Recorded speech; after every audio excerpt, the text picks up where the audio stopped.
স্বাস্থ্য মন্ত্রণালয় চেষ্টা করলো যে ইউনিসেফকে না নিয়ে এসে নিজেরাই এই হামের টিকা এই জিনিসটা হ্যান্ডেল করতে চাইলো, কিন্তু সেটা অর্থ মন্ত্রণালয় আবার বলল যে না, এটা ঠিক হবে না।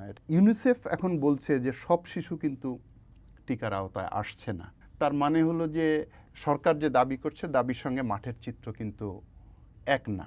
সব কিছু মিলায় যদি বলেন, কাজের চেয়ে কথাটাই মনে হয় বেশি হয়েছে। প্রথম কথা হলো যে আমাদের আইসিইউর সংখ্যা খুবই কম, যেটুকু আছে সেটুকু বিত্তবানদের জন্য, সেটুকু সাধারণ মানুষের ব্যবহারের জন্য না। 6টি হাসপাতাল রেডি হয়ে আছে, সেগুলো চালু হয়নি, এবং উনি এমন নির্দেশ দিয়েছেন যে এত তারিখের মধ্যে এগুলো চালু করে তার অগ্রগতি প্রতিবেদনটা ওনার কাছে দেওয়ার জন্য। অন্তর্বর্তী সরকারের সময় আসলে শিক্ষায় তেমন কিছুই হয়নি বলা যায়। পে কমিশন করলেন, আপনি সরকারি কর্মচারীদের সবার বেতন বাড়িয়ে দিলেন। আপনি কি এই নিশ্চয়তা দিতে পারবেন বাংলাদেশ থেকে ঘুষ দুর্নীতি মুক্ত হয়ে যাবে? আপনি নাগরিক সেবাটা সুষ্ঠুভাবে সব জায়গা পাবেন, এই নিশ্চয়তা দিতে পারবেন? এখন আমার যদি ক্লাসরুম এডুকেশনটা যদি ঠিক থাকতো, তাহলে এই জিনিসগুলো এভাবে আমাদের উপর জেঁকে বসতে পারতো না।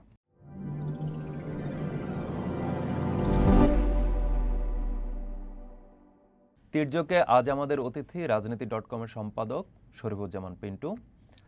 শরীফুজ্জামান পিন্টু, চর্চায় আপনাকে স্বাগত, তির্যকে স্বাগত। ধন্যবাদ। আপনি দীর্ঘদিন ধরে সাংবাদিকতা করেছেন, বিভিন্ন ক্ষেত্র নিয়ে কাজ করেছেন।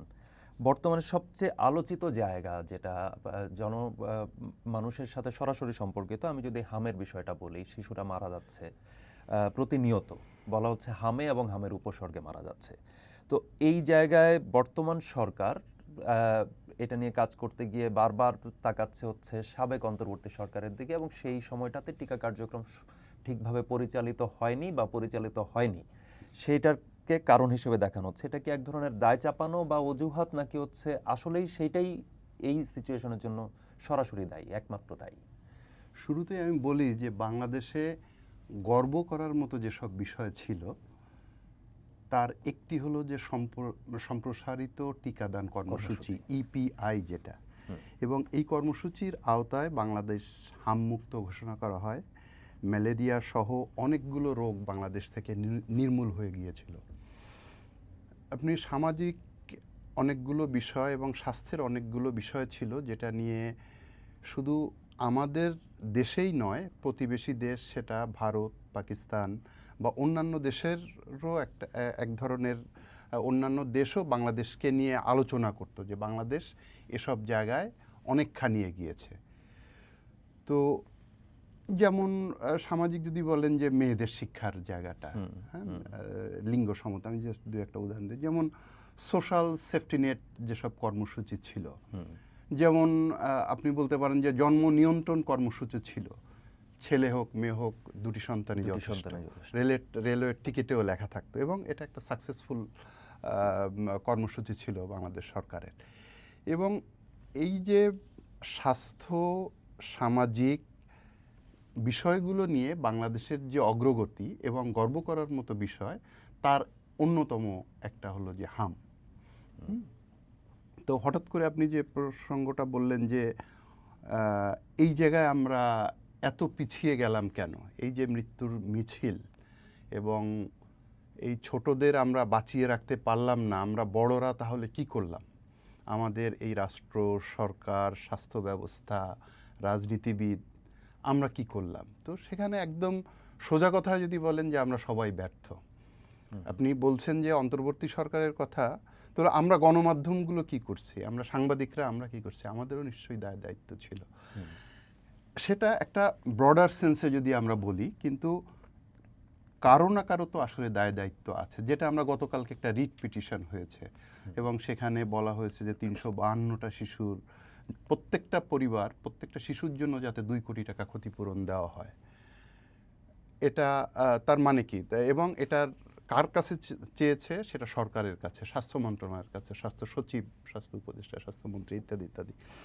তো অতএব দায়িত্ব কারো না কারো থাকতে হবে। ওই জায়গায় যদি আমরা যাই, তাহলে সেই দায়িত্বের জায়গা যদি আমরা যাই, তাহলে অন্তর্বর্তী সরকারের কাছেই প্রথমে যেতে হয়, কারণ অন্তর্বর্তী সরকারই তখন এদেশের দায়িত্ব ছিলেন। একটা 5 আগস্টের গণ অভ্যুত্থান পরবর্তী সময়ে যে 1.5 বছর সময়টা, যে সময়ে এই জটিলতা তৈরি হয়েছে, এর দায় দায়িত্ব অবধারিতভাবে অন্তর্বর্তী সরকারের, এই সরকারের যিনি উপদেষ্টা ছিলেন, স্বাস্থ্য এই সরকারের প্রধান উপদেষ্টার যিনি বিশেষ সহকারী হিসেবে স্বাস্থ্য মন্ত্রণালয় দেখভাল করেছেন, তাদের প্রথম দায় দায়িত্ব, এবং তাদের অবহেলাকেই দায়ী করা যায় আপনি যদি সোজা কথায় বলেন। এখন দেখেন এই মানুষগুলো কারা ছিলেন। এই মানুষগুলো প্রধান উপদেষ্টা যিনি এরকম একজন বিশ্ববরেণ্য নাগরিক, নোবেল শান্তি পুরস্কার বিজয়ী, তার উপদেষ্টা যিনি ছিলেন তিনি একজন মানে ক্ষুদ্র ঋণের সঙ্গে তিনি জড়িত ছিলেন। তো তাকে করা হলো স্বাস্থ্য মন্ত্রণালয়ের উপদেষ্টা, যার কাজ হলো মাইক্রো ক্রেডিট নিয়ে, তিনি হলেন স্বাস্থ্য উপদেষ্টা। আবার একজন ডাক্তারও কিন্তু ছিলেন এখানে প্রধান উপদেষ্টার বিশেষ সহকারী হিসাবে।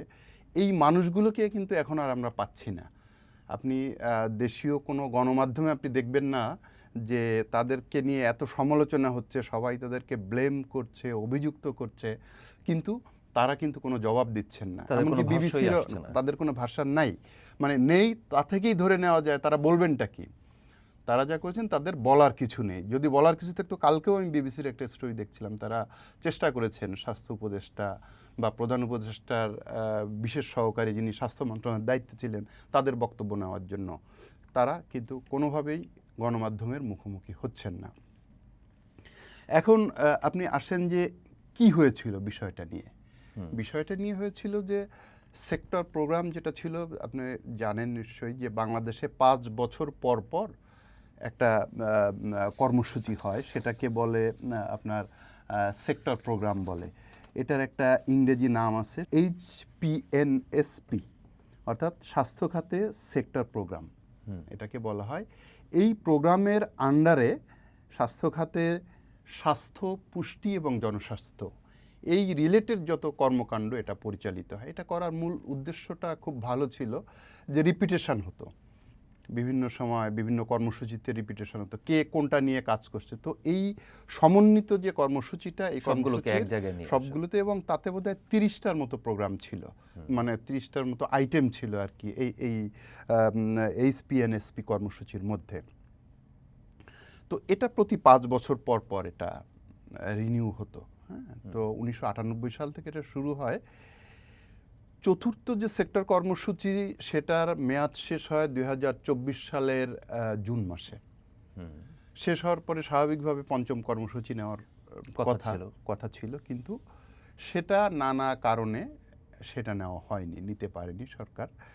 সেটা না নেওয়ার কারণে এই যে চলমান কর্মসূচিগুলো, এই যে 30টা প্রোগ্রাম, সব জায়গায় এটা কম বেশি ক্ষতিগ্রস্ত হয়েছে। কারণ চতুর্থ সেক্টর কর্মসূচির পরে এটা পঞ্চম সেক্টর কর্মসূচিতে যাওয়ার কথা ছিল, এবং পঞ্চম সেক্টর কর্মসূচির বাজেটের পরিমাণ হলো 1,06,000 কোটি টাকা।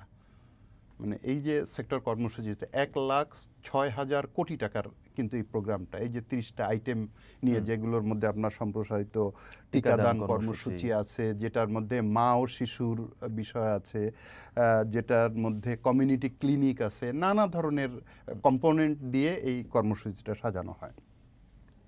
এবং এই যে 5 বছর মেয়াদী কৌশলগত পরিকল্পনা, এটা আর নেওয়া হয়নি। তো না নিয়ে যেটা সরকার করতে চেয়েছিল সেটা হলো যে, এবং এটার সঙ্গে ওয়ার্ল্ড ব্যাংকের একটা সম্পর্ক থাকে, ইউনিসেফের একটা সম্পর্ক থাকে, দাতা সংস্থাগুলোর একটা সম্পর্ক থাকে। কেউ ঋণ দেয়, কেউ অর্থ সহায়তা দেয়, কেউ টিকার যোগান দেয়। অর্থাৎ এটা একটা সমন্বিত কর্মসূচি, সবাই মিলেই কর্মসূচিটা পরিচালনা করা হয়। তো সেটা যখন করতে পারলো না, তখন স্বাস্থ্য মন্ত্রণালয় চেষ্টা করলো যে ইউনিসেফকে না নিয়ে এসে নিজেরাই এই হামের টিকা এই জিনিসটা হ্যান্ডেল করতে চাইলো। কিন্তু সেটা অর্থ মন্ত্রণালয় আবার বললো যে না, এটা ঠিক হবে না, এটা ইউনিসেফ এটার একটা অনিবার্য অনুষঙ্গ এই কর্মকাণ্ডের জন্য। তো তখন আবার ইউনিসেফকে ইনক্লুড করেই কর্মসূচিটা নেওয়ার সিদ্ধান্ত নিল। কিন্তু এই সব জটিলতা এইগুলো করতে করতে, এবং তাদের যে ওই সরকারের যে অনভিজ্ঞতার ফসল হলো যে শেষ পর্যন্ত হামের টিকা আর আসেনি। এবং সেই যে প্রভাবটা, সেটার যে রেশ, সেটা এখন এই জাতি আমাদেরকে সেটা টানতে হচ্ছে। এই যে এখন যেই পরিস্থিতিটা, যে এক ধরনের টিকাদান কর্মসূচি শুরু হয়েছে এবং খুব হুড়োহুড়ি করে টিকা আনা হলো এবং কর্মসূচিটা শুরু হলো, আমরা যতটুকু জানলাম যে টিকাদান কর্মসূচি টিকা নিয়ে যাচ্ছে, কিন্তু স্পটে খুব বড় লাইন, মানে লাইনে মানুষ খুব কম, মানে টিকা নিতে যাওয়া মানুষের সংখ্যা কম। এইটার পেছনে কারণটা কি? মানে এটা কি আমরা প্রচারটা ঠিকমতো করতে পারিনি যে টিকাদান কর্মসূচিটা শুরু হলো, বা ওই পরিমাণ স্বেচ্ছাসেবী, আমরা একটা ক্রাইসিস সেক্টর প্রোগ্রামের ওই জায়গা থেকে যখন বন্ধ হলো, যে সেখানে অনেক স্বেচ্ছাসেবী আসলে তাদের যে পাওনা সেটা বকেয়া থেকে গেছে। এই এই সব কারণে কি এই জটিলতা, নাকি শুধু প্রচার যথাযথ হয়নি বলে এই জটিলতাটা? শুনুন, এটা তো একটা চেইনের মতো। হ্যাঁ, এটা এমন না যে আপনি, এবং আপনি চিন্তা করেন এটা সারা দেশ জুড়ে একটা কর্মসূচি, একদম গ্রাসরুট লেভেল পর্যন্ত, ফ্রম ঢাকা টু গ্রাসরুট। তো এটার তো কিছু এক্সপার্ট লোকজন আছে, এতদিনে সেই 1998 সাল থেকে এই কর্মসূচিগুলো চলছে। তো এইটা জানা শোনা বোঝার কিছু লোকজন আছে। এখন হয়েছে কি, এই যে যখন আপনি পঞ্চম সেক্টর কর্মসূচি গ্রহণ না করা হয়েছে, এবং আজকেও আমি প্রেস ক্লাবের সামনে দেখছিলাম যে আরবান প্রাইমারি হেলথ কেয়ারের যে কর্মীরা তারা বিক্ষোভ করছেন, এবং প্রতিদিন কোনো কমিউনিটি ক্লিনিকগুলো সেভাবে চলছে না অনেক জায়গায়। মানে এই সব মানুষগুলোই তো এটার সঙ্গে জড়িত ছিলেন। এমনকি তারা বলতেছিল, আমি শুনছিলাম যে 17 বছর ধরে তারা এই কাজটা করছে। তো এখন তাদের চাকরির কোনো নিশ্চয়তা নেই। 2024 জুনের পর থেকে তারা বেকার, তাদের এই চাকরি হবে কি থাকবে না তারা জানে না। তো একটা কথা আপনি যেটা বললেন যে এটা বিশেষজ্ঞরাও কিন্তু একই কথা বলছেন, আমরা গণমাধ্যমে যে প্রতিবেদনগুলো, সেটা হলো যে প্রচারটা যথাযথ হয়নি। প্রচার যদিও সরকারের পক্ষ থেকে যেটা বলা হচ্ছে যে এটা যথেষ্ট প্রচার হয়েছে, এটা তার লক্ষ্যমাত্রা যেটা ছিল সেটা অলরেডি অ্যাচিভ করেছে, কিন্তু এটা যে ঠিক নয় সেটাও কিন্তু ইউনিসেফের এক রিপোর্টেই কিন্তু অলরেডি গত 2-1 দিনের মধ্যে আমরা গণমাধ্যমগুলোকে দেখতে পাচ্ছি। কারণ হামের সংক্রমণ ও মৃত্যু ঠেকাতেই কিন্তু এই ক্যাম্পেইনটা শুরু হয়েছে। বাট ইউনিসেফ এখন বলছে যে সব শিশু কিন্তু টিকার আওতায় আসছে না। তাদের যুক্তিটা কি? তারা কিন্তু এটা যে এমন না যে তারা একটা কমেন্ট, তারা একটা কোনো আন্দাজের ভিত্তিতে বলেছে। এটা যাচাই করার একটা প্রক্রিয়া আছে, সেটা টিকাদান পরিস্থিতি দ্রুত যাচাই পদ্ধতি, এরকম একটা সিস্টেম আছে। এবং তারা এটা ফ্রিকুয়েন্টলি এটা করে তারা যে হিসাবটা দিয়েছে যে শহরাঞ্চলে এখনও 30-40% শিশু এই টিকাদান কর্মসূচির আওতায় আসেনি। 30-40%। এবং যদি আপনি গ্রামের কথা বলছে সেটা 15%। হ্যাঁ, তো এটা কিন্তু কম না। যখন আপনি বলছেন যে এটা সফল, তো আবার ইউনিসেফ বলছে যে 30-40% এবং গ্রামে 15% আসেনি, তার মানে হলো যে সরকার যে দাবি করছে দাবির সঙ্গে মাঠের চিত্র কিন্তু এক না। আবার আপনি সরকার যে দাবি করছে যে আমরা, যেমন স্বাস্থ্যমন্ত্রী বেশ কয়েকবার, এখন আর বলছেন না, গত কয়েকদিনে দেখছি যে পরিস্থিতি অনেক উন্নতি হয়েছে এবং দ্রুত কয়েকদিনের মধ্যে এই মৃত্যু কমে যাবে, মৃত্যুর সংখ্যা। বাট কালকেও 11 জন মারা গেছে, আজকেও 6 জন মারা গেছে, এবং প্রতিদিন 6, 10, 11, 15 এটা প্রতিদিন মারা যাচ্ছে। এবং যে সংখ্যাটা এখন আমরা পেলাম আজকে পর্যন্ত যদি সরকারের হিসাবও যদি ধরি, সেটা হলো যে 350 জন হলো সম্ভাব্য কারণ হামের, এবং 65 জন হামে নিশ্চিত মৃত্যু, অর্থাৎ 415। এই 415ই কিন্তু চূড়ান্ত নয়, কারণ সংবাদ মাধ্যমে যে খবর আমরা দেখতে পাচ্ছি সেটা হলো যে এটা শুধুমাত্র অফিসিয়াল হিসাব, এর বাইরেও কিন্তু অনেক মারা গেছে। এবং গণমাধ্যমে, দেশি বিদেশি গণমাধ্যমেও বলা হচ্ছে যে মৃতের প্রকৃত সংখ্যা আরও বেশি। এবং উদাহরণও আছে, যেমন আমি একাধিক সংবাদপত্রে প্রতিবেদন দেখলাম যে ময়মনসিংহ এবং বরিশাল, সেসব জায়গায় যারা মারা যাচ্ছে তারা এই যে স্বাস্থ্য কর্তৃপক্ষের যে হিসাব, এই হিসাবের মধ্যে কিন্তু তারা আসছে না।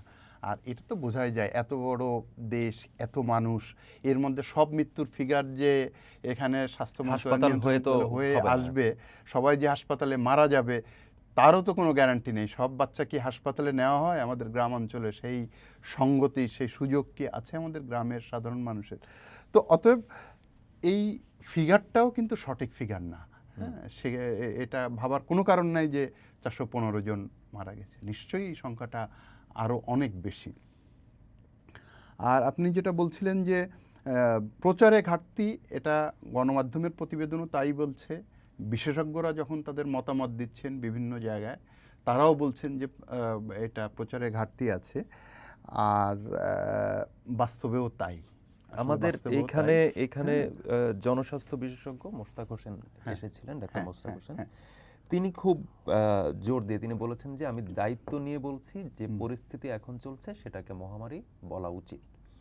উনি এটা খুব জোর দিয়ে বলেছেন এবং উনি এটার কারণ হিসেবে উনি বলেছেন যে এইটার যেই বিশ্ব স্বাস্থ্য সংস্থা সর্বশেষ যে প্রতিবেদনটি, সেখানে যে হাই রিস্ক যেই ফ্যাক্টরটি, তিনি বলছেন যে হাই রিস্ক সাধারণত আঞ্চলিক পর্যায়ে ছড়িয়ে পড়া মহামারী বা এটার ক্ষেত্রে বলা হয়।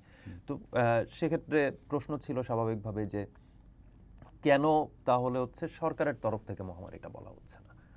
তো এইটা তো আমরা কোভিডের টাইমেও আসলে হচ্ছে পেন্ডেমিক ঘোষণার পর হচ্ছে আমরা মানে যেহেতু সারা দুনিয়া বলছে সে কারণে এখানে পেন্ডেমিক, কিন্তু সেইভাবে তো মহামারীর নীতিমালা বা এই বিষয়টা তো আমাদের এখানে ওইভাবে নেই, বা নেগেটিভ ওয়ার্ড বলেই কি আসলে সরকারগুলো এটা করতে চায় না? এখানে তো প্রথমত হলো যে সরকারের এখানে এক ধরনের দায় এসেই যায়।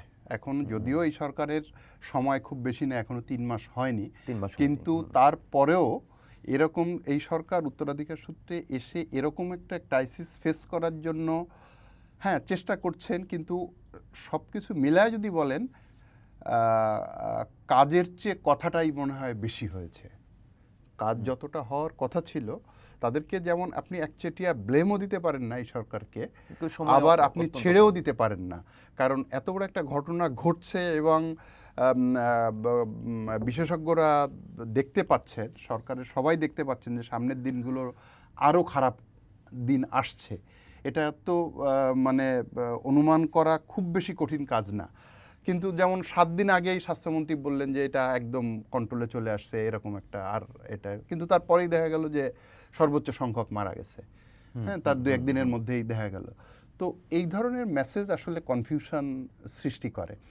আর তথ্য যেটা, এটা অলওয়েজ সরকারের উচিত সঠিক তথ্যটা প্রচার করা, সঠিক তথ্য। কারণ এই তথ্য আজকের যুগে যদি আপনি লুকিয়ে রাখতে চান, চেপে রাখতে চান, তাহলে এটা সরকারের সমালোচনা আরও বেশি হবে। আপনাকে 2-3টা উদাহরণ দিই। একটা তো ওই যে ইউনিসেফ যেটা বললো, সরকার বলছে তার লক্ষ্যমাত্রা অর্জন হয়ে গেছে, ইউনিসেফ এসে বলছে না, দিস ইজ দ্য রিয়েলিটি। তো আপনি তো এটা ডিনাই করতে পারবেন না। অনেকগুলো সংবাদপত্র বা টেলিভিশন চ্যানেল যখন ইন্টারভিউ করছে যে আপনি কি টিকা করছেন, ধরেন একদিন র্যান্ডাম তারা একটা জায়গায় দাঁড়িয়ে, একটা জনাকীর্ণ জায়গায় দাঁড়িয়ে গার্ডিয়ানদের জিজ্ঞেস করছে, তো সেখানেও তো দেখা যাচ্ছে যে বেশ কিছু ফ্যামিলি তারা বলছে যে তারা টিকা পায়নি, হ্যাঁ, তারা টিকা নেয়নি। হ্যাঁ, তো এটা আছে। আর আছে কিছু কনফিউশনও কিন্তু এর মধ্যে তৈরি হয়েছে। যেমন আগে বোধহয় 9 মাস বয়স থেকে দেওয়া হতো, 9 থেকে 15, 9 থেকে 15, এখন বোধহয় সেটা 6 করা হয়েছে। হ্যাঁ, তো এই প্রচারটাও বা কত হয়েছে, আমাদের শিক্ষিত মানুষদের অনেকেও কিন্তু জানে না যে এটা 9 থেকে 6 করা হয়েছে বা কেন করা হয়েছে, এটারও তো একটা যুক্তি আছে। তো মানুষের মধ্যে একটা মাইন্ডসেট আছে যে না 9 মাস হলেই দিব, যে 6 মাস, আবার অনেকে আবার ভাবতেছে এই যে 6 মাসে দিব এটা আবার কোনো ক্ষতি হবে কিনা, কারণ অমুকের বাচ্চা এই বাচ্চা আগে, ধরেন আমার বা একজনের প্রথম বাচ্চা সে 9 মাসের সময় দিয়েছে, তো এখন তার দ্বিতীয় বাচ্চা বা তার আত্মীয়র বাচ্চা সে 6 মাসে কেন দিবে। তো এই যে ক্লারিফিকেশনগুলো, এই যে ব্যাখ্যাগুলো সাধারণ মানুষের মধ্যে যতটা যেভাবে পৌঁছানোর দরকার ছিল, সেটা ঘাটতি আছে। আরেকটা যেটা বলছিলেন যে আমাদের হামের প্রকোপ কিন্তু শুধু বাংলাদেশে না, এবার কিন্তু অনেক জায়গায়, বিশ্বের অনেক জায়গায় প্রকোপটা বেশি। এবং যেটা ইউনিসেফ বলছে যে এটা বোধহয় 20 বা 25 বছরের মধ্যে এবারের সংক্রমণের প্রবণতা বেশি। যদিও একটা জিনিস খুব ইন্টারেস্টিং যে ইন্ডিয়া, আমাদের পার্শ্ববর্তী দেশ, তাদের এখানে কিন্তু এত প্রকোপ নাই। তাদের বোধহয় সর্বশেষ 2022 সালে একটা মানে একটা প্রকোপ সর্বশেষ দেখা দিয়েছিল, সেখানে 40 জনের মতো মানুষ, শিশু মারা গেছিল এবং আক্রান্ত প্রায় 10,000 ছিল মহারাষ্ট্র বা আরও কয়েকটা এলাকায়। এটা এখনও খুব আলোচিত এক্সাম্পল হিসেবে ভারতে। এখন তারা যেটা আমি গণমাধ্যমে দেখছিলাম ইন্ডিয়ান, তারা এখন এই ক্রস বর্ডার ইস্যুতে, যেহেতু বাংলাদেশ ভারতের সীমান্ত কাছাকাছি আসা যাওয়া আছে, তারা এইটা নিয়ে বরং যে বাংলাদেশে এভাবে ছড়াইছে এখান থেকে, আর এটা তো বিশ্ব স্বাস্থ্য হ্যাঁ, সংস্থাও কিন্তু এই ধরনের একটা এই ধরনের একটা সতর্কতা দিয়েছে, হুম। বলেছে যে যেই ল্যান্ড বর্ডার যেগুলো আছে Land border মিয়ানমার যেগুলো, ভারত হ্যাঁ। তারা ঝুঁকিতে আছে। বাট পাকিস্তানে কিন্তু গত 4 মাসে মৃত্যুর সংখ্যা 71। হ্যাঁ, সেটা আমাদের মতো এত না যে 400 প্রায় 500-র দিকে, বাট তাদের ওখানে 71, তারা তাদের গণমাধ্যমের প্রতিবেদন অনুযায়ী, এবং আক্রান্তের সংখ্যা 4,500-এর মতো। এবং তাদেরও একই অবস্থা, এখানে নেগলিজেন্স ছিল, সেখানে অপুষ্টির ব্যাপার ছিল, সেখানে টিকা দেওয়া কাভারেজটা পুরা ছিল না, পার্শিয়াল আমাদের ছিল। এইখানে এই সিচুয়েশনটার সঙ্গে অপুষ্টির এক ধরনের তো কানেক্টিভিটি আছে, যেটা Yes. হচ্ছে ইমিউনিটির ইস্যুর সাথে যুক্ত। Yes. তো সেই জায়গায় আসলে ভিটামিন এ ক্যাপসুল, আপনি যে সেক্টর প্রোগ্রামের কথা বললেন, সেক্টর প্রোগ্রামের সাথে তো ভিটামিন এ ক্যাপসুল খাওয়ানোর বিষয়টাও obvious, ওইটার সাথে আছে। তো ভিটামিন হামের টিকা যেমন দেওয়া হয়নি, ভিটামিন এও তো সরবরাহ করা হয়নি। শুধু তাই না, দেখেন প্রকোপের যদি কারণ বলেন, প্রথম কারণ তো বলা হয় যে আপনার টিকা 2 ডোজ যে টিকা দিতে হবে সেটা দেয়নি। এটার সঙ্গে আরও কিছু বিষয় আছে, যেমন আমাদের দেশে যে একটা ক্যাম্পেইন, আমি শুরুর দিকে এটা বলবো ভাবছিলাম, পরে আর বলা হয়ে ওঠেনি, মায়ের বুকের দুধ খাওয়ানো শিশুর জন্য এটা খুবই গুরুত্বপূর্ণ। এই ক্যাম্পেইনটা আমরা এই কিন্তু অনেকদিন ক্যাম্পেইনটা দেখছি না। অনেক দিন ধরে কিন্তু নেই। যেমন বার্থ কন্ট্রোল, জন্ম নিয়ন্ত্রণ কর্মসূচি নেই, বুকের দুধ খাওয়ানো, এটা তো একটা বড় ক্যাম্পেইন ছিল। হ্যাঁ, তো সেটাও কিন্তু নাই। তো শিশুর যে অপুষ্টির কথা যদি বলেন, এবং তার যে রোগ প্রতিরোধ ক্ষমতা তৈরি না হওয়া, এটার একটা বড় কারণ বিশেষজ্ঞরা বলেন মায়ের বুকের দুধ না খাওয়ানো, এবং সেই ক্যাম্পেইনেও কিন্তু এক ধরনের ভাটা আছে। আপনি যদি বলেন যে কৃমিনাশক, এটাও খুব জরুরি শিশুদের জন্য। চিকিৎসকরা যেটা বলেন, আমরা বাবা হিসেবে, আমরা নিশ্চয়ই এখানে এক্সপার্ট হিসেবে না, আমরা যখন বাবা হিসেবে ডাক্তারের কাছে গেছি, বিভিন্ন জায়গায় পড়ছি, সেই অভিজ্ঞতার আলোকেই বলছি যে কৃমিনাশক এটাও শিশুর জন্য খুবই গুরুত্বপূর্ণ একটা বিষয়। এবং সব মিলায় অপুষ্টি, আমাদের শিশুরা কি, আমরা হয়তো অ্যাফোর্ড করতে পারি, আমরা শহরে অভিভাবক যারা, তারা অনেকে অ্যাফোর্ড করতে পারি, কিন্তু গ্রামের একজন যারা মানে 3 বেলা খেতে পারে না, তারা কি একটা ডিম, একটা বা 1 গ্লাস দুধ বাচ্চাকে খাওয়ানো, হ্যাঁ, এই অ্যাবিলিটি কজন অভিভাবকের আছে? এবং অপুষ্টি তো বাংলাদেশের একটা স্থায়ী একটা মানে কি বলা যায়, সমস্যা, সংকটের জায়গা অপুষ্টি। তো এই যখন মায়ের বুকের দুধ পেল না কোনো শিশু, যখন তাকে আপনি কৃমিনাশক খাওয়ালেন না, এবং যখন ভিটামিন এ খাওয়ালেন না, এবং যখন সে অপুষ্টিতে ভুগলো, তো অতএব তার রোগ প্রতিরোধ ক্ষমতা আসবে কোত্থেকে? তার রোগ প্রতিরোধ ক্ষমতা, এবং এর জন্য এই রকম একটা শরীরেই তো রোগ বাসা বাঁধা সহজ, এবং ছোঁয়াচে রোগ, হামের মতো ছোঁয়াচে রোগ, তো এদেরকেই তো সংক্রমিত করবে, এদের আক্রমণ আমি করবে। এই পয়েন্টটাতে যেহেতু আমি আবারও একটু শুরুর পয়েন্টটাতে ফিরবো, সেটা হলো এই যে আমরা এই প্রোগ্রামটা নিলাম না, কিন্তু আমরা দেখলাম যে অন্তর্বর্তী সরকারের পিরিয়ডে আসলে এমন কিছু, আমি সর্বশেষ যদি বলি, এখন আন্দোলন চলছে, বিভিন্ন পক্ষ আন্দোলন করছে বাণিজ্য চুক্তি নিয়ে, যুক্তরাষ্ট্রের সঙ্গে যে বাণিজ্য চুক্তি, সেটার বাংলাদেশের স্বার্থ ক্ষুণ্ণ হয়েছে, এই ধরনের নানান বক্তব্য নানান ফোরামে এসেছে। রুমিন ফারহানা সংসদে এটা নিয়ে ইস্যুটা উত্থাপন করেছেন। তো এরকম নানান বিষয়ে আমরা তৎপরতা দেখেছি, ব্যাপকভাবেই একটা তৎপরতা দেখেছি। এমনকি যে স্বাস্থ্য কমিশন, আমি এই প্রসঙ্গে যাব একটু পরে, স্বাস্থ্য কমিশন যেটা গঠন করা হয়েছিল, সেখানে স্বাস্থ্য খাতকে বিশেষ গুরুত্ব দিয়ে স্বাস্থ্য খাতে আসলে কেমন প্রয়োজন, 15% বাজেট বরাদ্দ প্রয়োজন, ইত্যাদি ইত্যাদি নানান ধরনের প্রস্তাবও ছিল। সেইটা হয়েছে কি হয়নি সে প্রসঙ্গে আমি যাব পরে। কিন্তু এই যে নানান তৎপরতা হলো, কিন্তু সেক্টর প্রোগ্রামের মতো, যেটা আসলে জনস্বাস্থ্যের জন্য খুবই গুরুত্বপূর্ণ একটা ব্যাপার, এবং তার চেয়ে বড় কথা হচ্ছে ভবিষ্যৎ প্রজন্মের বেড়ে ওঠার সাথে তাদের সুস্থ থাকার সঙ্গে যেটা আসলে খুব যুক্ত, এই ঘটনাটা তারা এড়িয়ে গেল, বা তারা এটা করলো না। এই জায়গায় জবাবদিহি পাওয়ার বা জবাবদিহির আওতায় আনার কোনো কাঠামোবদ্ধ জায়গা কি আমাদের আছে? কাঠামোবদ্ধ জায়গা যদি বলেন, এখানে তো প্রথম কথা হলো যে, যেমন কালকে একটা রিট হয়, আমি শুধু গত কিছুদিন ধরে চিন্তা করছিলাম যে কেউ কি নেই, এরকম একটা ঘটনা ঘটে যাচ্ছে, এটা আদালতের কাছে যা, কারণ কোনো প্রতিকার তো আমরা পাচ্ছি না।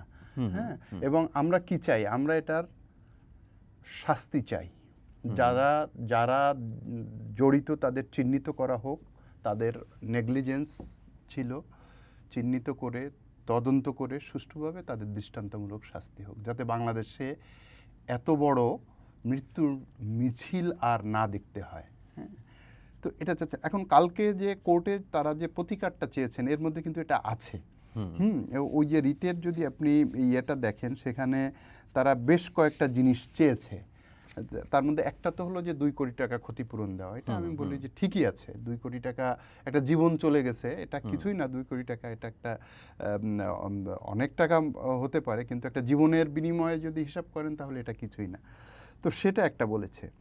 তারা বলেছে কি, জেলা উপজেলায় আইসিইউ, পিআইসিইউ এবং হাম চিকিৎসা ইউনিট করতে হবে। এটা এখনকার যে সিচুয়েশন সেটা অবশ্যই এটা ডিজার্ভ করে, এটা করা উচিত।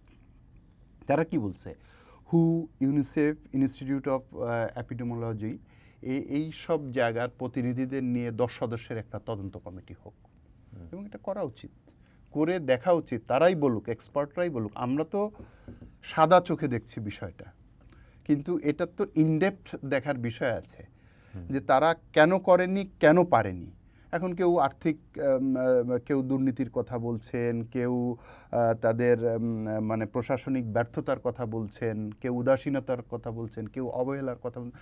আসলে কি সেই জিনিসটা, এই যে 500 মানে 400 কত 15 কত যেন হলো, 415 যদি হয়ে থাকে, 4 শতাধিক, এবং এটা নিশ্চয়ই আল্লাহ না করুক, তারপরও এটা নিশ্চয়ই বাড়বে, এটা ধারণা করাই যায় যে ট্রেন্ড যা বলে। তো এত মানুষ মারা গেল, কিন্তু কেন মারা গেল শুধুমাত্র এই সাদা চোখে আমরা যেটা দেখলাম, এর মধ্যেই কি জিনিসটা সীমাবদ্ধ থাকবে?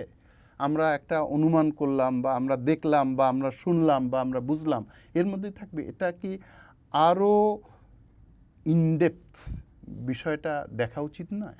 অবশ্যই উচিত। সেই জায়গাটাও কিন্তু সরকারের একটা আমরা ঘাটতি দেখতে পাই। এই ধরনের উদ্যোগ সরকারের মধ্যে নাই। 3 জন আইনজীবী যে রিটটা করেছেন তারা এটা চেয়েছেন। এখন বিচারক হয়তো খুব শর্ট টাইমের মধ্যে এটা একটা অর্ডার দিবেন। অর্ডার দিলে হয়তো বা সরকার তখন, আর আমাদের দেশে যেটা হয় সাধারণত, যে তদন্ত কমিটি যেটা হয়, এই ইস্যু তারপরে চলে যায়, এরপরে নতুন আরেকটা ইস্যু আসে, তখন আর কেউ মনে রাখে না। কিন্তু এত বড় একটা ঘটনা, অন্তত সরকারকে এই চাপা দেওয়া চেষ্টা করছে, কিন্তু তার পাশাপাশি চেষ্টা যে পূর্ণাঙ্গ তো সফল হচ্ছে না, সেটাও তো আরেক বাস্তবতা। তো পরিষ্কার করে বলতে, আরো পরিষ্কার করে বলতে, না হলে পরে দেখা যাবে পরে দায় দায়িত্ব তো তার উপরও আসবে, এই সরকারের উপরও আসবে। আপনি এসে কি করছিলেন, আপনি যে অন্যের দায় আপনি কেন নিতে গেছিলেন, এবং এই সরকার কেন নিবে?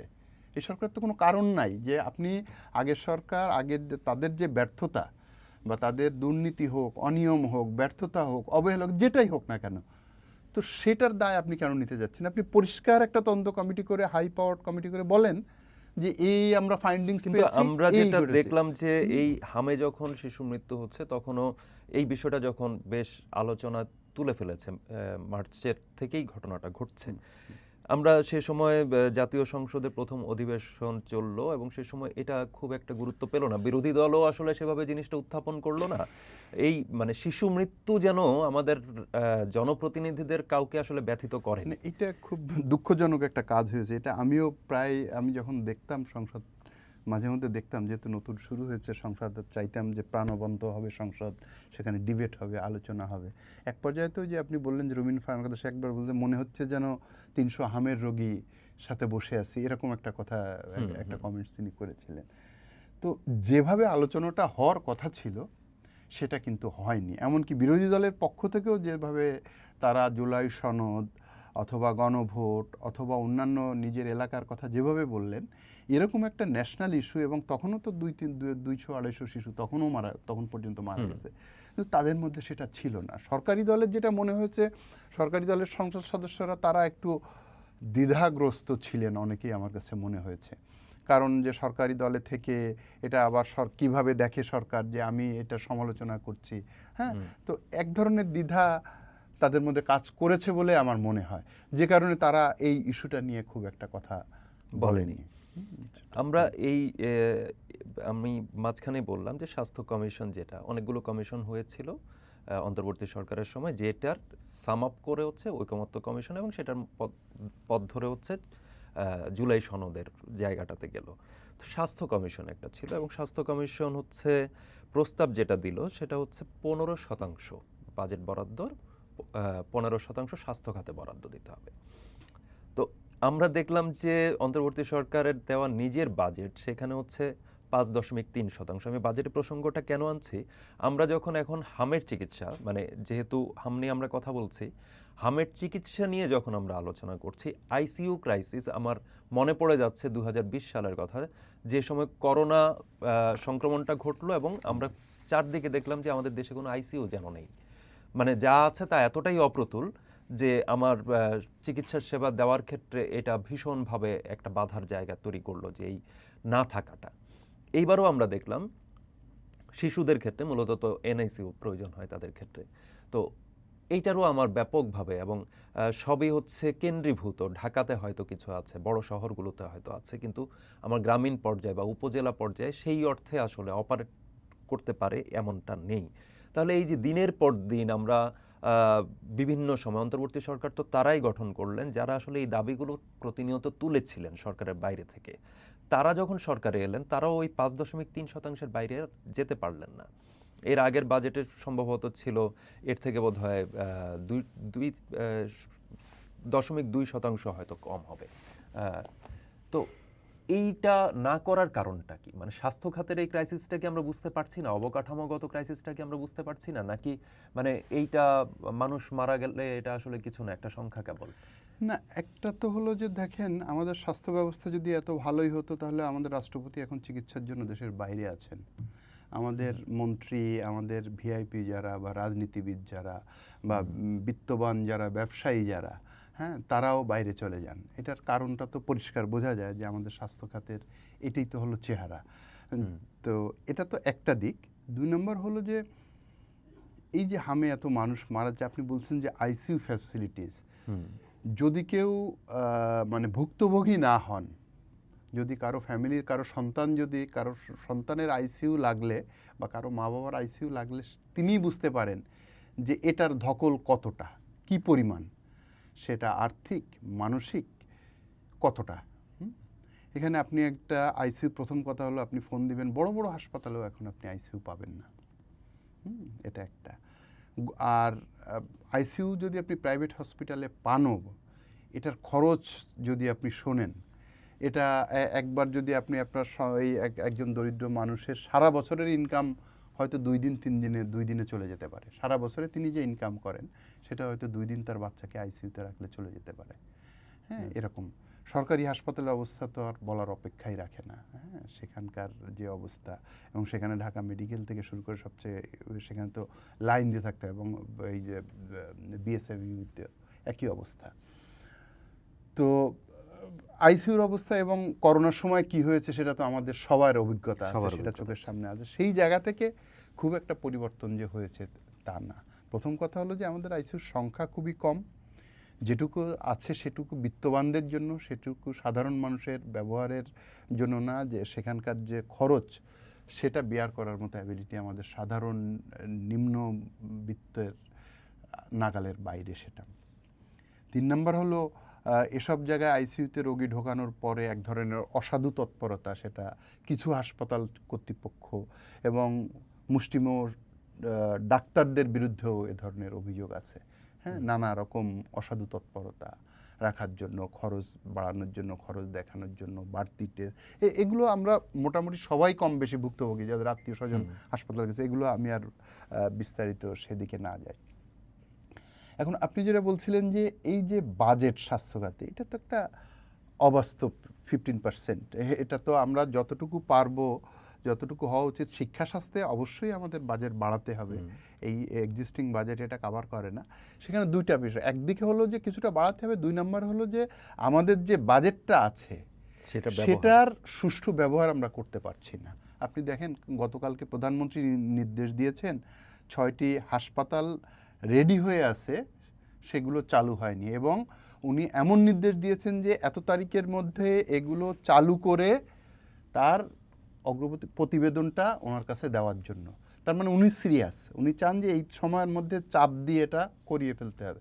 তো তাহলে আমার যে নর্মাল যে প্রশাসনিক কাঠামো সেটা তাহলে কাজ করছে না। অর্থাৎ প্রধানমন্ত্রীকে বলতে হবে অমুক তারিখের মধ্যে তুমি হাসপাতালগুলো এটা সব রেডি হয়ে আছে, তুমি চালু করে সেই প্রতিবেদন আমাকে দাও যে এই মানে চালু প্রধানমন্ত্রীকে হয়েছে। এঙ্গেজ হতে তাকে হচ্ছে। মানে চালু হওয়া একটা হাসপাতাল রেডি হয়ে থাকার পরে প্রধানমন্ত্রীকে হস্তক্ষেপ করতে হচ্ছে যে সেটাকে চালু করার জন্য।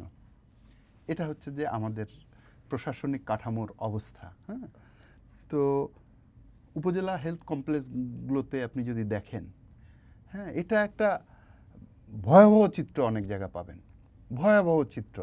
আমরা যা মানে যখন গ্রামের ঢাকার বাইরে যাই এটা একটু জানার চেষ্টা করি, বোঝার চেষ্টা করি সাধারণ মানুষের কী চিকিৎসা পান, কী দেখেন, এমনকি নিজের এলাকা। মানে আমি সবচেয়ে আনহ্যাপি হলো যে ধরেন যদি আমার উপজেলার যে হেলথ কমপ্লেক্স সেখানে, হ্যাঁ, সেখানে যে ব্যবস্থাটা চলে, সেখানে ডাক্তার নাই, যারা আছেন তারা প্রাইভেট প্র্যাকটিস নিয়ে ব্যস্ত, এবং রোগীকে কিভাবে তারা ক্লিনিকে পাঠাবেন, টেস্ট করাবেন, এই চিত্র ঢাকা শহর থেকে শুরু করে একদম রুট গ্রাসরুট পর্যন্ত সবাই সেরকম না, কিন্তু এখন বেশিরভাগই সেরকম। এই যে এটার পেছনে একটা কারণ হচ্ছে চিকিৎসকদের তরফ থেকে বা চিকিৎসা পেশার সঙ্গে যারা, স্বাস্থ্য খাতের সঙ্গে যারা যুক্ত, তাদের তরফ থেকে একটা কথা বলা হয় যে যেই স্যালারি স্কেল, এইটাকে একটা কারণ হিসেবে দেখানো হয় যে প্রাইভেট প্র্যাকটিসের জায়গা থেকে। প্রাইভেট প্র্যাকটিস আপনি যদি ওই কথা বলেন, শিক্ষকের বেতন তো আরো কম। আমরা সাংবাদিকতা করি, আমাদের কিছু মিডিয়া হাউস বাদ দিয়ে অধিকাংশ গণমাধ্যম কর্মীদের বেতন কেমন? হ্যাঁ, তো এটা সব পেশাতে। এখন আপনি যদি উল্টা প্রশ্ন যদি করি, ধরেন আপনি বলছেন যে আমার বেতন কম, আমি ইয়ে করতে পারি, তো আপনি পে কমিশন করলেন, আপনি সরকারি কর্মচারীদের সবার বেতন বাড়িয়ে দিলেন, আপনি কি এই নিশ্চয়তা দিতে পারবেন বাংলাদেশ থেকে ঘুষ দুর্নীতি মুক্ত হয়ে যাবে, আপনি নাগরিক সেবাটা সুষ্ঠুভাবে সব জায়গা পাবেন, এই নিশ্চয়তা দিতে পারবেন? পারবেন না। আপনি একজন চিকিৎসক যিনি, হ্যাঁ, অবশ্যই চিকিৎসকের বেতন কম, যে বেতন দেন, কিন্তু যিনি অনেক জনপ্রিয় চিকিৎসক, অনেক রোগী দেখেন, অনেক উপার্জন করেন, তিনি তো আরও উপার্জন করতে চান, আরও করছেন, তো তিনি কি একটা সীমার মধ্যে কি থাকেন? তিনি তো সীমার বাইরে চলে যান তখন, এবং যারা সীমার বাইরে যখন চলে যান তখনই তো এই অসঙ্গতিগুলো আসে। তখন আপনি তার একটা টেস্ট লাগবে, আপনি তাকে 5টা টেস্ট দিচ্ছেন। হ্যাঁ, আপনি তাকে একবার আসলে হয়, তাকে আপনি 2বার 3বার আসছেন। একটা কালচার ছিল যে আপনি প্রথমবার একবার টাকা ভিজিট দিবেন, সেখানেই আপনার সব কিছু কাভার হয়ে যাবে। আপনি তাকে একাধিকবার তাকে এনে তার কাছ থেকে ভিজিট নিচ্ছেন। হ্যাঁ, তারপর ওষুধ কোম্পানিগুলো যেভাবে ব্রাইব করছে, তার ওষুধ বিক্রি করে, পুরো সেক্টরটাই তো একটা। এটা শুধু স্বাস্থ্যের না, আমি সরি টু সে, আমরা শুধু যেহেতু স্বাস্থ্য নিয়ে আলোচনা, এটা শিক্ষায় যদি বলেন, এটা বিচারালয় যদি বলেন, এটা যদি সেবা খাতগুলো, সব জায়গায় কম বেশি একই অবস্থা।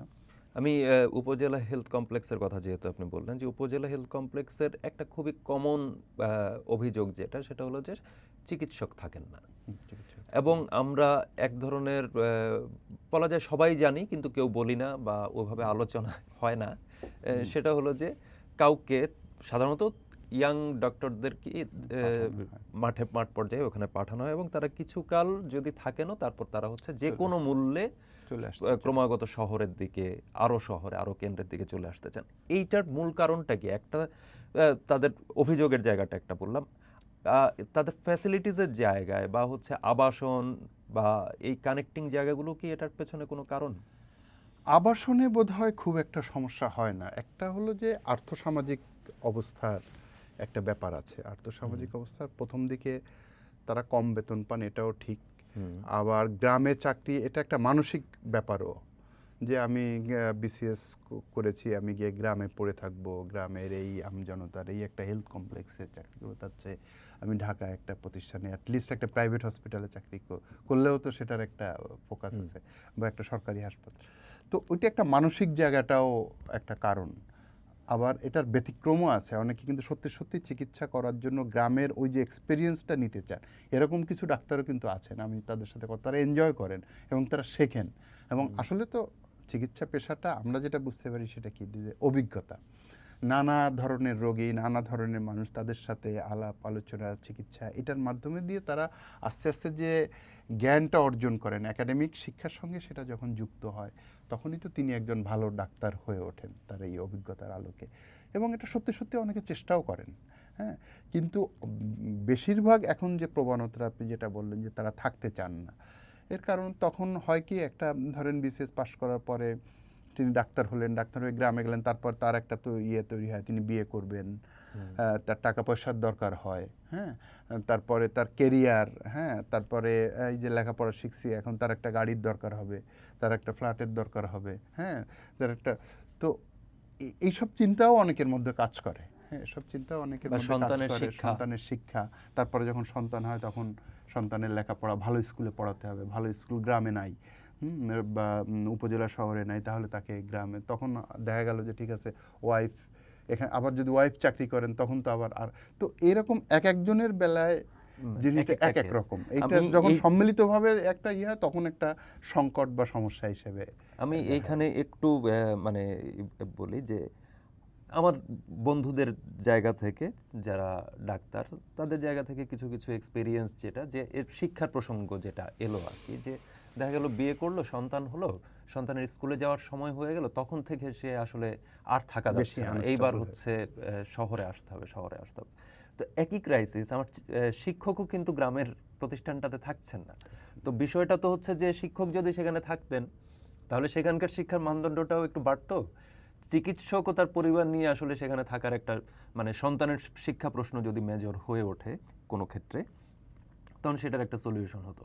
মানে এটা কি আমরা একটা মানে দুষ্ট চক্রে প্রবেশ করেছি, যেটা একটা, অবশ্যই অবশ্যই এটা একটা দুষ্টচক্র, কারণ আরো ধরেন কিছু উদাহরণ, একটু আগে তো বললাম যে দেশের রাজনীতিবিদ, মন্ত্রী, আমলা অনেকেই দেশের বাইরে যান চিকিৎসা করতে, তো একজন শিক্ষক তিনি তার সন্তানকে তিনি নিজের প্রতিষ্ঠানে কেন পড়াবেন না,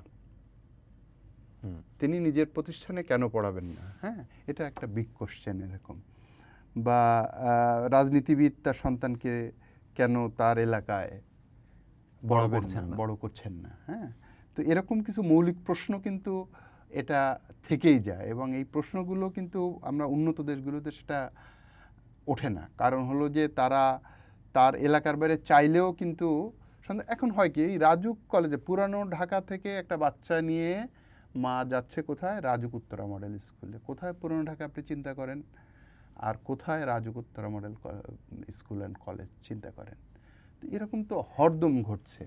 এবং বেশিরভাগ ফ্যামিলি এখন কি করছে, যারা সরকারি চাকরি করছে তাদের ফ্যামিলি, দুটা ফ্যামিলি জায়গা মেনটেন করতে হচ্ছে, যে তার ওয়াইফ হয়তো সন্তানকে নিয়ে এখানে স্কুল, কলেজ, ইউনিভার্সিটিতে পড়ছে, তিনি গ্রামে থাকছেন, হ্যাঁ, থাকতে বাধ্য হচ্ছে, কর্মস্থলে থাকছেন।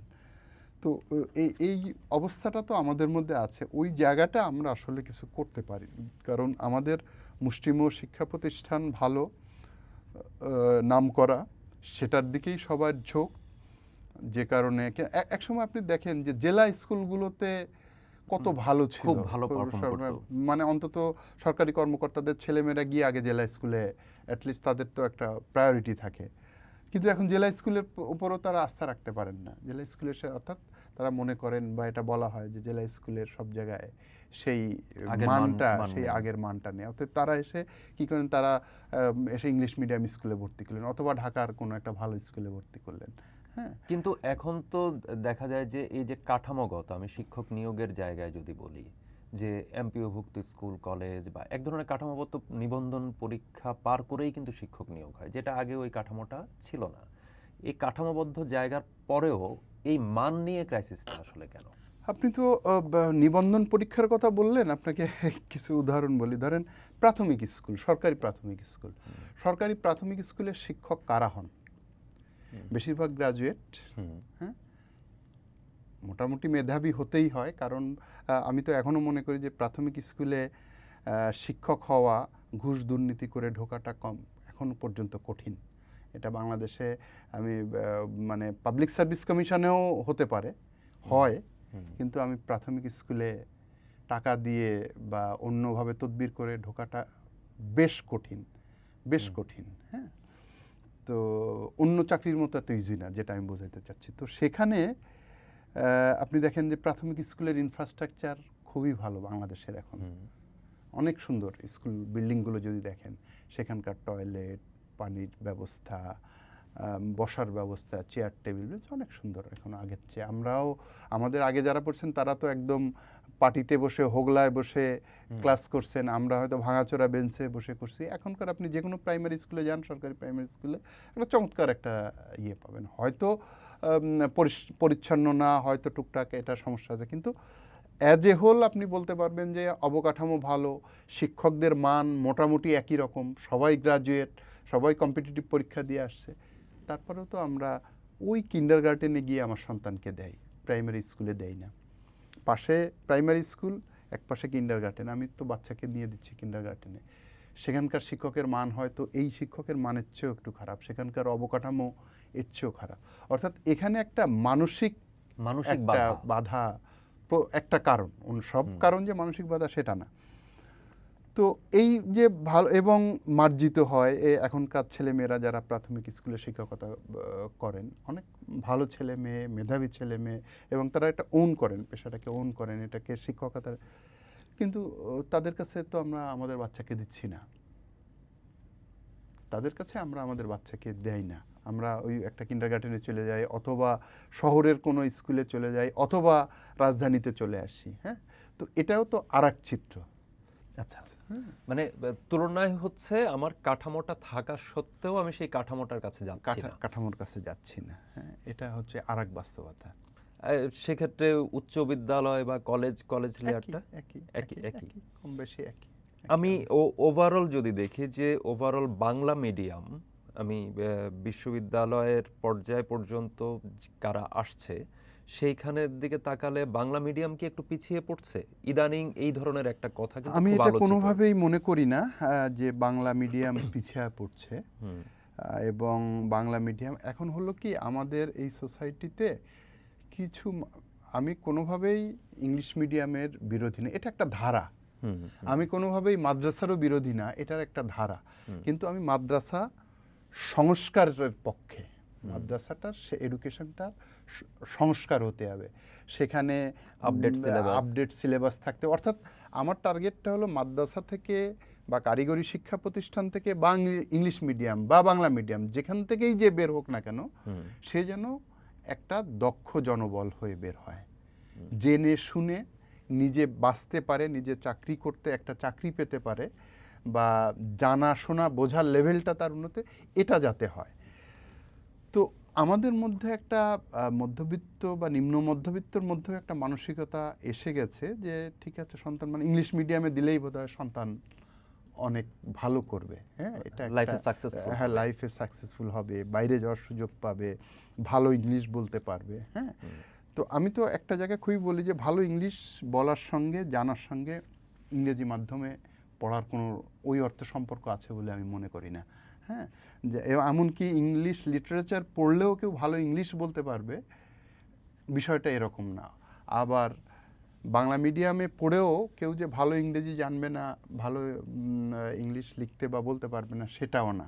হ্যাঁ, তো আমরা যেন কোনো কনক্রিট এরকম কোনো ডিসিশনে চলে না যাই যে ইংলিশ মিডিয়াম পড়া মানে হলো যে তার লাইফ সাকসেসফুল হয়ে যাবে, সে অনেক ভালো কিছু করবে, এরকম না ভাবে। আবার বাংলা মিডিয়ামে পড়লে সে যে ডিস্ট্রয় হয়ে যাবে, তার কাজের কোনো ক্ষেত্র থাকবে না, সে একেবারে কিছুই হতে পারবে না, তার ভবিষ্যৎ অন্ধকার, এরকম যেন কোনো কনক্রিট ডিসিশনে কোনো শিক্ষার ক্ষেত্রেই যেন বাংলা মিডিয়াম নিয়ে ইদানিং যে আলোচনাটা বারবার, যে বাংলা মিডিয়াম একটু পিছিয়ে পড়ছে, এই ধরনের এক ধরনের সোশ্যাল প্ল্যাটফর্ম কেন্দ্রিক এক ধরনের আলোচনা আছে।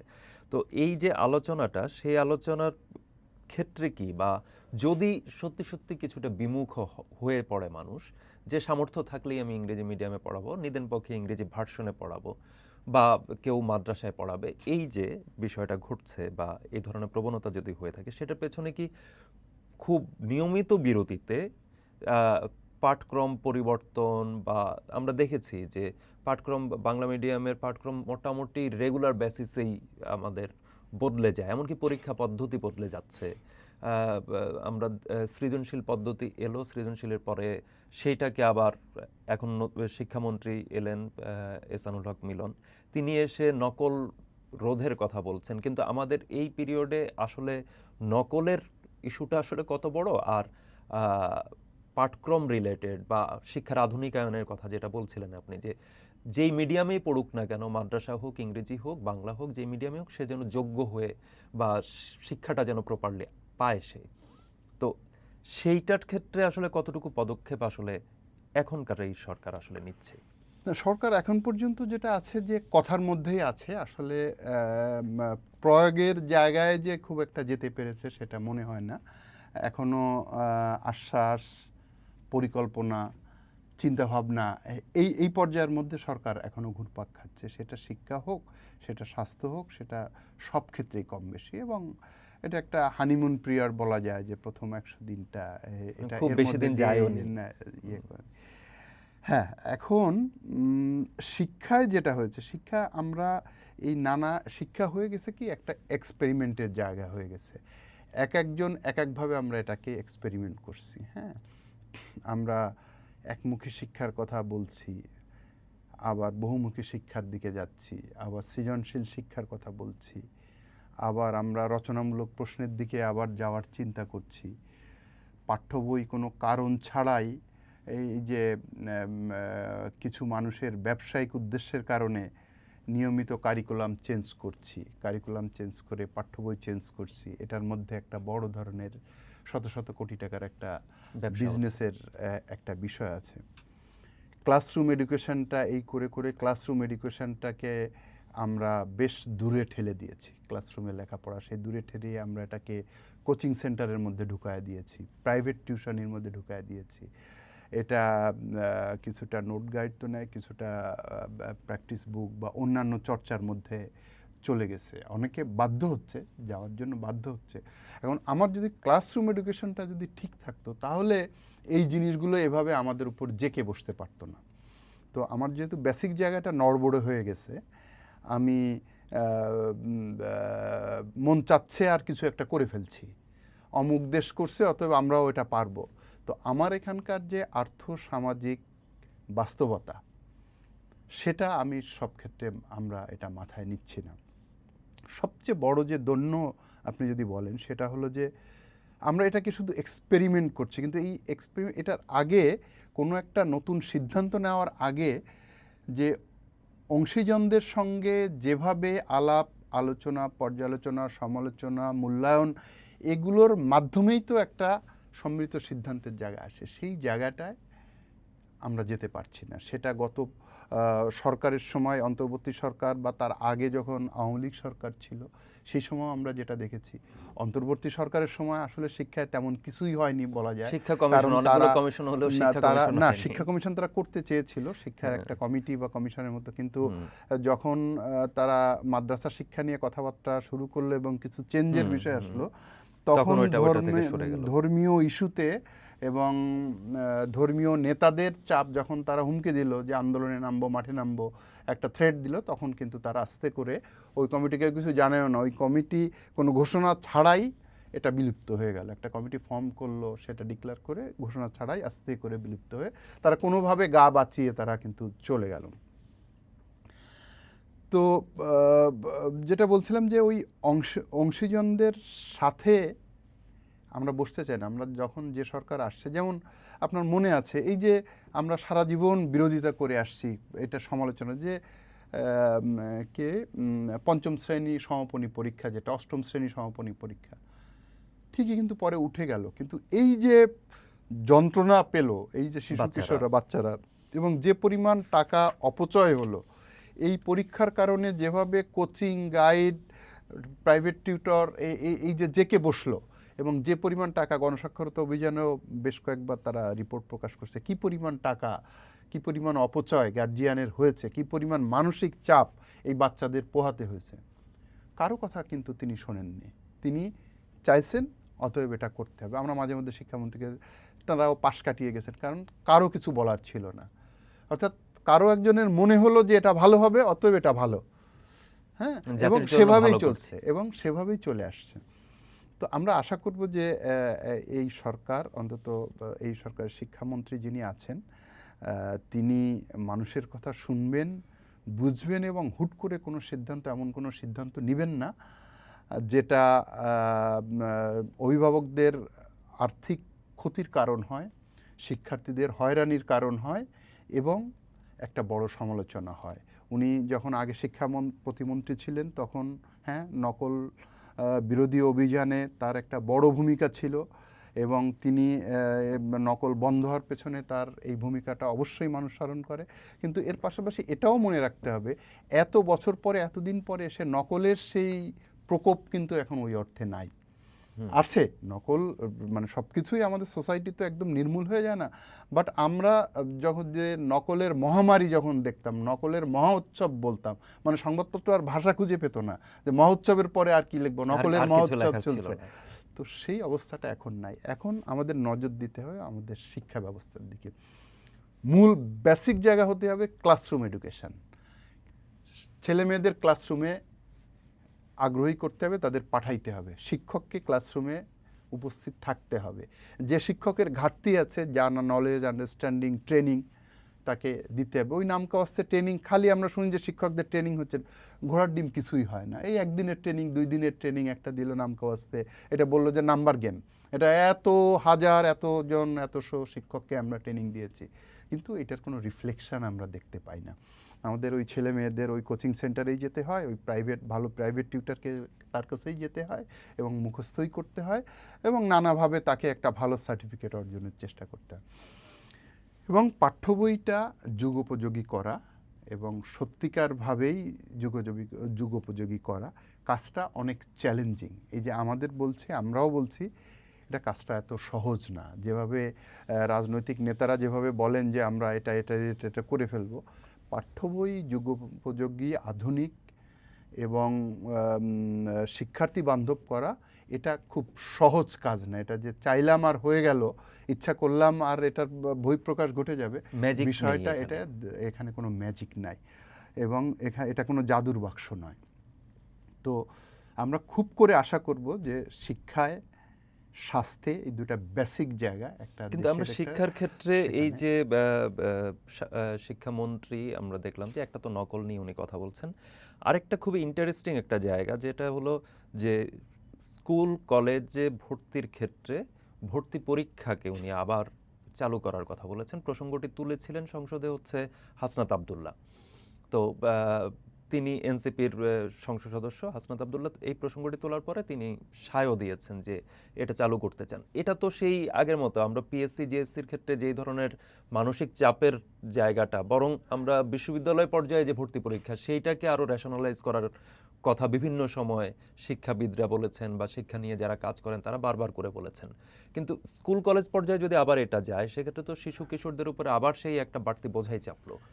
আপনাকে একটু আগে আমি যেটা বলছিলাম সেটা হলো, দেখেন, যেদিন সংসদে প্রসঙ্গটা ওঠার পরে শিক্ষামন্ত্রী খুব সুন্দর করে কিন্তু বললেন যে হ্যাঁ, এটা নিয়ে আলোচনা আছে, এটা আমরা সবার সঙ্গে এটা নিয়ে আলোচনা করব, আলোচনা করে এ বিষয়ে আমরা একটা সিদ্ধান্ত জানাবো, সিদ্ধান্ত গ্রহণ করবে সরকার।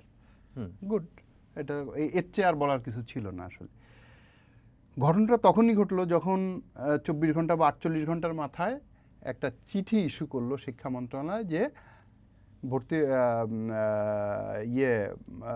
লটারি পদ্ধতি বাতিল করা হলো। মানে স্ববিরোধিতাটা কোন জায়গায় তাহলে দেখেন। আপনি প্রথমে যে কথাটা বলেছিলেন, সংসদ সদস্য বলতেই পারেন যে লটারি এটা মেধার হচ্ছে ইত্যাদি ইত্যাদি, এবং তার জবাবটা ভালো দিলেন, কিন্তু কাজটা এসে হলো কি, আপনি এসে বাতিল করুন। আপনি বাতিল তো আগে করার কথা ছিল না। কথা ছিল অংশীদারদের সঙ্গে কথা বলবেন, এটা আপনি ফ্লোরে ছেড়ে দিবেন, এটা নিয়ে নানা আলাপ আলোচনা হবে, হ্যাঁ, মত বিনিময় হবে, আলাপ আলোচনা হবে, একটা বিকল্প বের হয়ে আসবে। তো আপনি এসেই তো আপনার বলার কথা ছিল না এটা, মানে এই শিক্ষা মন্ত্রণালয় কেন করলো যে এসে একটা সার্কুলার দিয়ে দিল যে ভর্তি বাতিল। এখন এর পরে কি হয়েছে দেখেন, তারপরে এখন অভিভাবকরা অলরেডি নেমে গেছে, তাহলে তো লটারি থাকছে না, আবার ভর্তি পরীক্ষা। অতএব ভর্তি পরীক্ষা মানে হলো এটা একটা বড় ধরনের একটা বাণিজ্য, কোচিং বাণিজ্য, এবং সেটা কিন্তু অলরেডি শুরু হয়ে গেছে। এখন আপনারা বলছেন যে না এমনভাবে করুন। এখন আগে তো আপনাকে পথটা বাতলানো দরকার ছিল, আপনি হয়তো রাখবেন না, বিকল্প না দিয়েই আপনি বাতিল করে দিলেন। তার মানে কি, মেসেজ যার যেখানে পাওয়ার তারা কিন্তু এটা মেসেজ পেয়ে গেছে এবং তারা তাদের কাজ, অপকর্ম বলেন বা তাদের বিজনেস বলেন, তারা কিন্তু সেটা শুরু করে দিছে। তো এই জায়গাটা আমি বলবো যে এই সিদ্ধান্তটা ওয়াইজ ডিসিশন ছিল না। আপনাকে আগে কনক্রিট সিদ্ধান্ত নেওয়ার দরকার ছিল, আলাপ আলোচনা করে যে আমরা এটা করব, দিস ইজ আওয়ার ডিসিশন। আপনারা আলাপ আলোচনা করেন, মতামত দেন, এবং তার ভিত্তিতে সবাই তো আর এক বিষয়ের ইয়ে হবে না। যেমন আমি ব্যক্তিগত ভাবে যদি বলেন, আমি হাজারো যুক্তি দিতে পারবো লটারির পক্ষে। আপনি বলছেন যে মেধা শূন্য হয়ে যাচ্ছে, মেধা নষ্ট হয়ে যাচ্ছে। আরে আপনি একটা বাচ্চাকে ভর্তি করবেন 5 বছর বয়সে, তার মধ্যে আবার আপনি কি মেধা খুঁজতে চান? 5 বছরের বাচ্চা তো সব সমান, তাই না?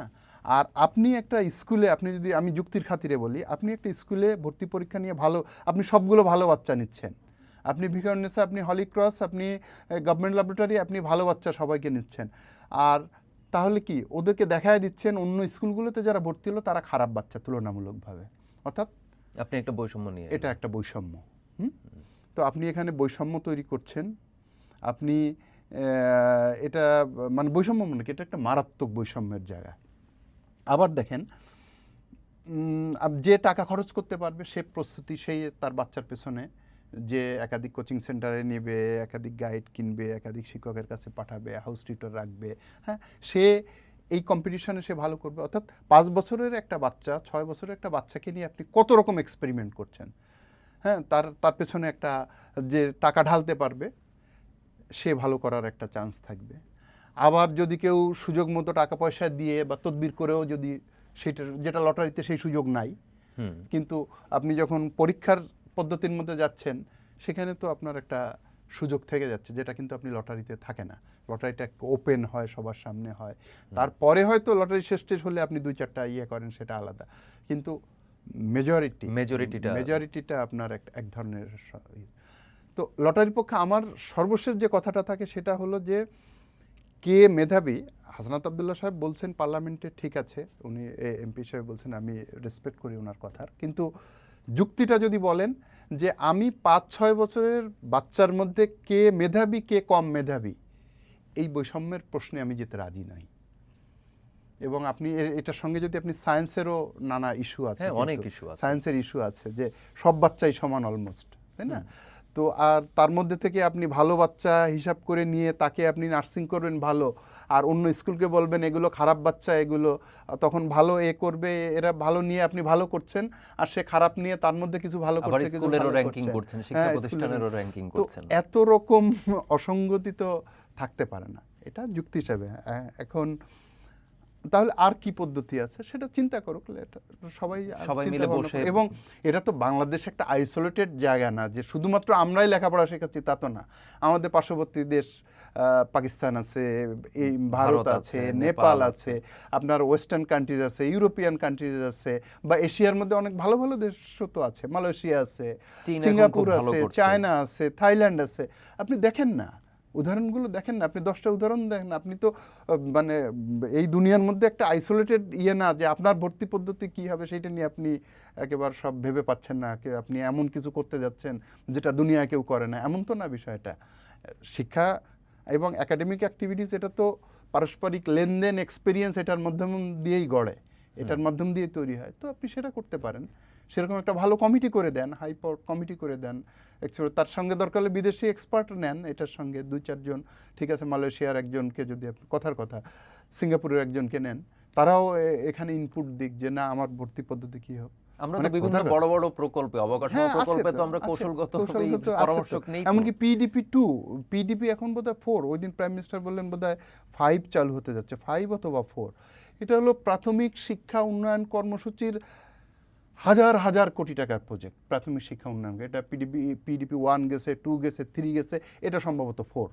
হ্যাঁ, তো হাজার হাজার, এবং এই টাকা খরচ করা যায় না।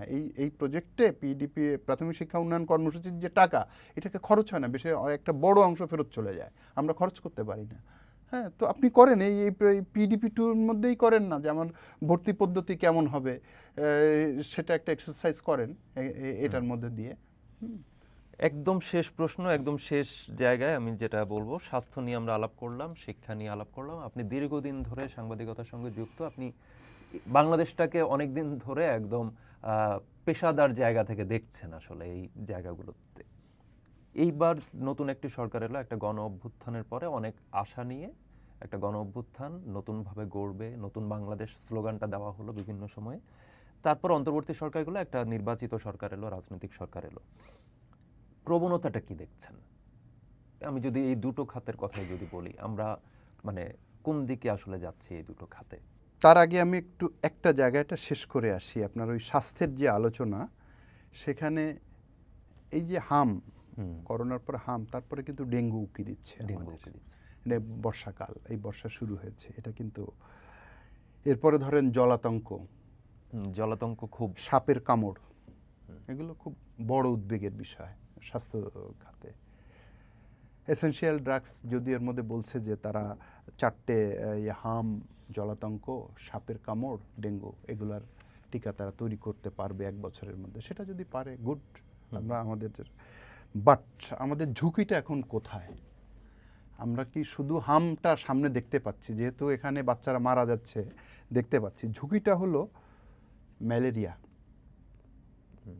ঝুঁকিটা যক্ষ্মা, এইডস। এই যে স্বাস্থ্য কর্মসূচিগুলো কিন্তু সব বন্ধ হয়ে আছে অলমোস্ট। আমাদের পোলিও, নিউমোনিয়া, ডিপথেরিয়া, হুপিং কাশি, তারপরে ধনুষ্টঙ্কার, এরকম কিন্তু যে রোগগুলো, এগুলো টিকার কিন্তু সংকট অলরেডি আছে দেশে। এটা আমরা টের পাচ্ছি না, যেহেতু হামটা সামনে চলে আসছে এই কারণে। কিন্তু স্বাস্থ্য কর্তৃপক্ষ যদিও বলে যে না, এটা ঠিক সংকট বলতে চায় না, তারা বললে যে স্বল্পতা আছে। তারা একটু সফট করে বলে যে এটা সংকট না, স্বল্পতা। স্বল্পতাটাই তো সংকট যদি আপনি পরোক্ষভাবে বলেন। তো আমাদের এই যে স্বাস্থ্য খাত যে কর্মসূচিটা, এই প্রোগ্রামটা যত দ্রুত সম্ভব চালু করা। এবং শুধুমাত্র এখন তো আমরা হাম নিয়ে ঘুরতেছি, কয়দিন পরে ডেঙ্গু নিয়ে ঘুরবো। এর মধ্যে দেখবেন যে এই পোলিও, নিউমোনিয়া, ডিপথেরিয়া, হুপিং কাশি, এগুলো একের পর এক চলে আসবে। এটা যাতে না আসে দয়া করে, সেটা সরকার, স্বাস্থ্য কর্তৃপক্ষ, স্বাস্থ্য বিশেষজ্ঞ যারা আছেন এবং গণমাধ্যমেও যাতে এটা নিয়ে আরও বেশি বেশি প্রতিবেদন, যেমন এর মধ্যে একটা প্রতিবেদন হয়েছে জন্ম নিয়ন্ত্রণ সামগ্রী, রেড বোর্ড, এটা 3টে ক্যাটাগরি থাকে। তো রেড হলো সর্বনিম্ন, অর্থাৎ গ্রাম অঞ্চলে জন্ম নিয়ন্ত্রণ সামগ্রীর ঘাটতি আছে। অফিসগুলো জন্ম নিয়ন্ত্রণ সামগ্রী এটা এখন ইম্পোর্ট করতে হয়, এগুলো আনার প্রক্রিয়াটা একটা লম্বা প্রক্রিয়া, সেটা এখনও শেষ হয়নি। হ্যাঁ, তো এইসব মানে সুদূর প্রসারী পরিকল্পনাটা যাতে সরকার এবং স্বাস্থ্য কর্তৃপক্ষের থাকে, এটা একটা। 2 নম্বর, রাজনৈতিক যে বিষয়টা বললেন, ঠিক 3 মাস না যেতেই হতাশ হতে চাই না। তবে প্রবণতার কথা যদি বলেন, প্রবণতার জায়গা থেকে আমরা খুব একটা পরিবর্তন আমরা দেখতে পারি না। আপনি যেভাবে ধরেন খুনাখুনি, যেভাবে যে সামাজিক অস্থিরতা, বর্বরতা, নৃশংসতা, পৈশাচিকতা, এগুলো কিন্তু আছে। যদিও একটা পার্থক্য হলো, ঘটনাগুলো ঘটলেই আইনশৃঙ্খলা বাহিনীগুলো, এই অন্তর্বর্তী সরকার, তারা চুপ থাকতো, কোনো মতে নড়াচড়া করতে কষ্ট হতো। হ্যাঁ, এখন একটু তাদের মধ্যে একটা অ্যাক্টিভ পার্টিসিপেশনটা আমরা দেখতে পাই, কিন্তু সেটাই তো যথেষ্ট না। ধরেন জিনিসপত্রের দাম, খুব একটা দেশের অর্থনৈতিক অবস্থা, এটা কি খুব সুখকর কিছু?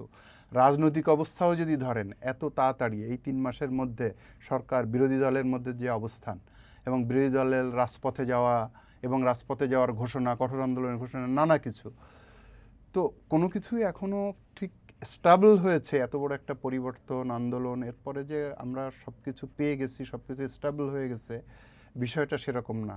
শিক্ষা, স্বাস্থ্য খাতের অবস্থা তো আমরা আলোচনাই করলাম। রাজনৈতিক অবস্থা, এটা খুব সুখকর আপনি বলতে পারেন না।